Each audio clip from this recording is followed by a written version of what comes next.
So yan nga guys, ako yung nagwawali sa harap ng bakuran namin dahil umulan. Nintay ko lang matuyo ng konti para mawala yung mga dahon-dahon.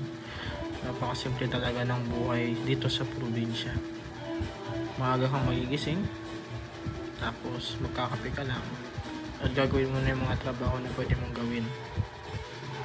Masarap kaya sa pakiramdam, lalo na pag nagpausok ka ng mga tuyong dahon.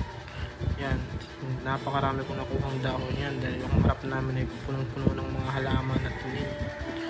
So yan guys, napaka gaan sa pakiramdam, lalo na pagkatapos mo magwalis.